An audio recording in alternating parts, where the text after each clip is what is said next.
থাকবে না। মালাকুল মউত আজরাইলকে পর্যন্ত আল্লাহ কয়, আজরাইল কে জমিনে আর বাকি আছে? মালাকুল মউত আজরাইল কয়, মালিক আসমানের উপরে তুমি, আর আসমানের নিচে তোমার গোলাম আজরাইল। আল্লাহ পাক কয়, আজরাইল তুমি নিজেও মরে যাও। মালাকুল মউত আজরাইল নিজের জান কবজের নিজের আদেশ পেয়ে গেলেন। আল্লাহ কয়, আজরাইল রে, আজকে কেউ থাকবে না আমি আল্লাহ ছাড়া।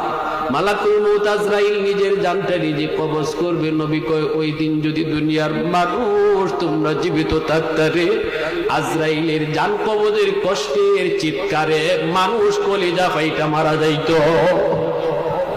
এত কষ্ট, জান কবজের কষ্ট। মালাকুল মউত আজরাইল নিজের জান নিজে কবজ করার সময় এমন একটা চিৎকার দিবে, মানুষ আমরা যদি তখন দুনিয়ায় থাকতাম, নবী কয় আমরা কলিজা ফাইটা মারা যাইতাম। কেউ থাকবে না, থাকবেন শুধু আমার আল্লাহ। আল্লাহ নবী রহমতের নবী এক হাদিসে বলেন, হাদিসে কুদসি, আল্লাহর ভাষা, আল্লাহ পাক বলেন, জানুনি আলা কুল্লি ইয়াউমিন ওয়াল আরদু ইস্তাজিলু রাব্বাহু।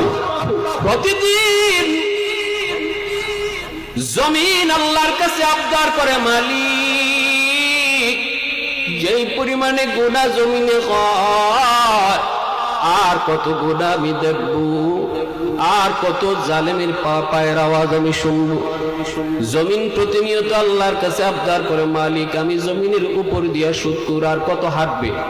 আল্লাহ আমি জমিনের উপর দিয়ে জিনাখোর আর কত হাঁটবে? ও মালিক আমি জমিনের উপর দিয়া এইরকম ভাবে ঘুষখোর কতদিন হাঁটবে? বাপ মারে কষ্ট দেবেন না সন্তান, আমি জমিনের উপর দিয়ে আর কত হাঁটবে? আমি কতকাল আর ধৈর্য ধরবো? আবতালিউ ইবনা আদম ফি কারি, অনুমতি দাও আমি জালেমকে আমার পেটে গিলে ফেলি।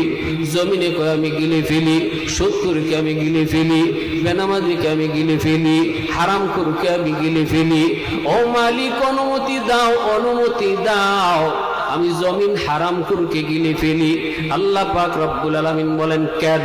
কইলি আন্নাহুম ইয়ারযুকু বিরিজকিকা ওয়া ইয়াসিকা, এ তোমার দেওয়া রিজিক খায় অথচ তোমার নাফরমানি করে।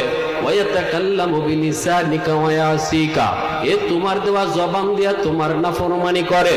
ও আল্লাহ, এই তোমার দেওয়া হাত দিয়া তোমার নাফরমানি করে, তোমার দেওয়া চোখ দিয়া নাফরমানি দেখে।